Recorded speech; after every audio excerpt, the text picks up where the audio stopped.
ஐயா துணை. வானமுள்ள தேவரெல்லாம் பூமியுள்ள நாள் வரைக்கும் மற்றுமுள்ள தேசமெல்லாம் எங்கள் ஐயா வைகுண்டராசராக அரசால வருவதும் எங்கள் ஐயா. சிவ சிவ சிவ சிவா ரகரா ரகரா. அதாவது வானமுள்ள தேவரெல்லாம் என்றால் இந்த பூமியை ஒரே அச்சில் தாங்கி பிடிக்க நவக்கிரகங்களாகிய அனைத்து தேவ கிரகங்களும் உதவுகிறது. அப்படி அந்த பூமியில் அனைத்து சக்தியும் ஒவ்வொன்றாக பிரதிபலித்து கொண்டிருப்பதற்கு இந்த பூமியை சுற்றியுள்ள 9 கிரகங்களும் உடைய சக்தியை பூமி ஈர்ப்பதனால்தான் நமக்கு அத்தனை சக்தியும் வலிமையும் கிடைப்பதால் பூமியில் உயிரினங்களும் மனிதர்களும் தோன்றினார்கள். இப்படி வானமுள்ள தேவர்களுடைய உதவியுடன் பூமி அவர்கள் உதவி இருக்கிற வரைக்கும் பூமி இங்கே சுழன்று கொண்டிருக்கும். வானமுள்ள தேவரெல்லாம் பூமியுள்ள நாள் வரைக்கும் மற்றுமுள்ள தேசமெல்லாம் எங்கள் ஐயா வைகுண்டராசராக அரசால வருகிறார். இப்படி இந்த பூமியை ஆளக்கூடிய முன்பெல்லாம் மத குருமார்களுடைய ஆட்சிதான் நடந்தது. குறிப்பாக சொல்ல வேண்டுமென்றால் இந்த ஊரில் இந்த உலகில் எத்தனை விதமான மதங்கள் இருந்தாலும் அவர்களுடைய தலைவர்கள் எல்லாம் மக்களுக்காக வாழ்ந்தார்கள். அவர்களுடைய உழைப்பை வாங்கி சத்தியமாக முறையாக பங்கிட்டு கொடுத்து வாழ்ந்தார்கள். அப்படி முன்புள்ள காலகத்தில் இருந்திருக்கிறார்கள். ஆனால் இப்பொழுதெல்லாம் கிறிஸ்தவ மதம் முஸ்லீம் மதம் என்று ஒன்று இருக்கிறது என்றால் அங்கே வாழும் மக்களுடைய உழைப்பை பிடுங்கிக் கொள்வார்கள் சத்தியத்திற்கு உட்பட்டு. ஆனால் அந்த மக்கள் குருமார்கள் எந்த தவறுகள் செய்தாலும் வெளியே சொல்ல முடியாது. அந்த அளவுக்கு உலகம் மாறிவிட்டது. சத்தியத்திற்கு நீங்கள் சத்தியம் செய்திருக்கிறீர்கள், எங்களுக்கு கட்டுப்பட்டு தான் இருக்க வேண்டும் என்கிற நிலை மாறிவிட்டது. அவர்கள் உணவு முறையிலே முன்பெல்லாம் சத்தியம் செய்து பிறருக்காக வாழுகிறவர்கள் இந்தந்த உணவு முறையை மட்டும்தான் உண்பார்கள். ஆனால் இப்பொழுது குருமார்கள் எல்லாம் கண்ட உணவையெல்லாம் சாப்பிட்டு விட்டு கண்ட கேளிக்கைகளையும் ரசித்து கொண்டிருக்கிறார்கள். அந்தளவுக்கு உலகம் மாறிவிட்டது. அதேபோல்தான் எல்லா மதத்திலும். இப்படி வானமுள்ள தேவரெல்லாம் கூடி காத்திட்ட பூமியில் இப்படி பலவிதமான இன்னல்களை கொடுக்கக்கூடிய மத குருமார்களும் உருவாகிவிட்டார்கள். அந்த குருமார்கள் முறை மாறி இப்பொழுது நாட்டில் அரசியல் ஆட்சி வந்துவிட்டது. இப்போ இருவரும் சேர்ந்து சத்திய பிரமாணம் செய்து மக்களுடைய உங்களுக்காக வாழ்கிறேன் என்று சத்திய பிரமாணம் செய்துவிட்டு மக்களுடைய உழைப்பை பாதி அளவுக்கு கொள்ளையெடுத்து கொளுத்து வாழ்ந்து கொண்டிருக்கிறார்கள். இப்படி அனைத்து விதமான துறைகளிலும் இப்படி மக்களின் உழைப்பு சுரண்டப்படுவதால் தான் நாம் இன்று ஒருவர் உழைத்து வாழ்ந்து 9 பிள்ளைகள் உயிர் வாழ்ந்த காலத்தில் இப்பொழுது ஒரு குடும்பத்தில் 5 பேர்கள் இருந்தாலும் 5 பேர்கள் உழைத்தாலும் கூட அவர்களுடைய செலவுக்கு காணாமல் போய்விடுகிறது. கடன் வாங்கி கொண்டிருக்கிறார்கள்.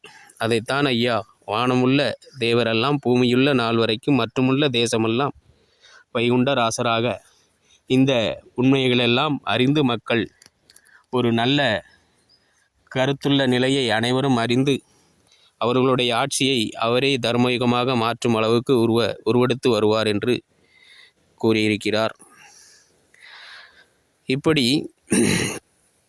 அடுத்து நாக வடமதிலே எங்கள் ஐயா வைகுண்டராசர் வந்து 4 விதமாய் வடிவு கொள்வதும் எங்கள் ஐயா சிவசிவா சிவசிவா அரகரா அரகரா.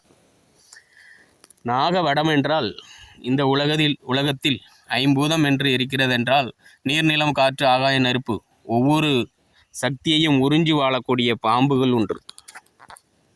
இப்போது மண்ணுளி பாம்பு என்றால் மண்ணில் உள்ள சக்தியை எடுக்கும்.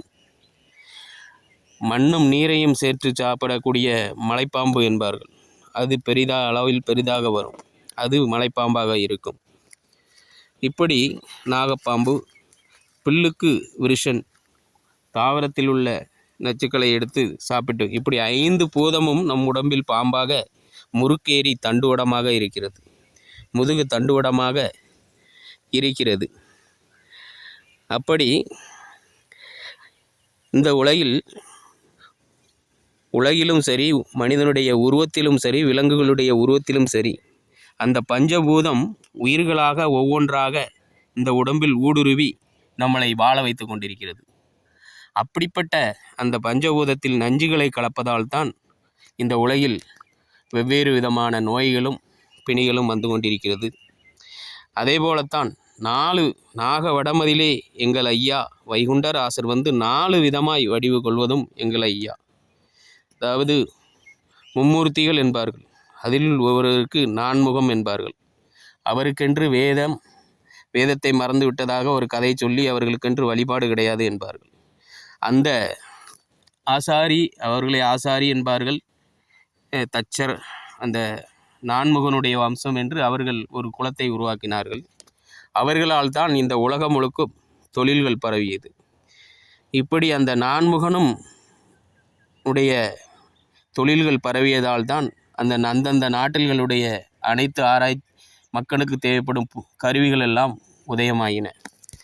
அப்படி உயிருள்ள பொருட்களாகட்டும் உயிரற்ற பொருட்களாகட்டும் இந்த மனித சிந்தனை இந்தியாவிலிருந்து தான் மக்களுக்கு தேவைப்படும் சிந்தனைகள் எல்லாம் ஒவ்வொன்றாக மாறி, எதை தவிர அந்த மாறிய கருத்துக்களை எல்லாம் கலியுக நீசனான ஆளும் சத்தியப்பிரமாணம் செய்து வாழும் தலைவர்கள் அதையெல்லாம் மக்களுக்கு முறையாக செய்யாமல் கொள்ளையடித்து பெண்களைக்கென்று ஒவ்வொரு பிரிவுகளை பிரித்து நடிகைகள், உலக அழகி, தமிழ் அழகி, அப்படி ஒவ்வொருவராக அழகிகளை உருவாக்கி அவர்களுடன் சொகுசுகளாக வாழ்ந்து கொண்டிருக்கிறார்.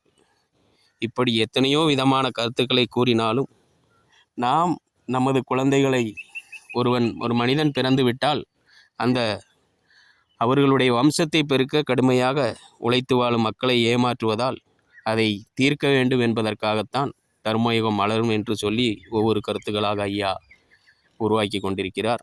அதை அறிந்து மக்கள் இப்பொழுதெல்லாம் படித்த மக்கள் நிறைய உருவாகிவிட்டார்கள். அவர்களுக்கு மாற்றம் வேண்டும் என்கிற நிலையில் வருத்தப்பட்டு கொண்டே இருக்கிறார்கள். ஆதலால் விரைவில் காலம் கனியும். ஐயா உண்டு. அனைவரும் ஷேர் செய்து கொள்ளுங்கள். ஐயா உண்டு.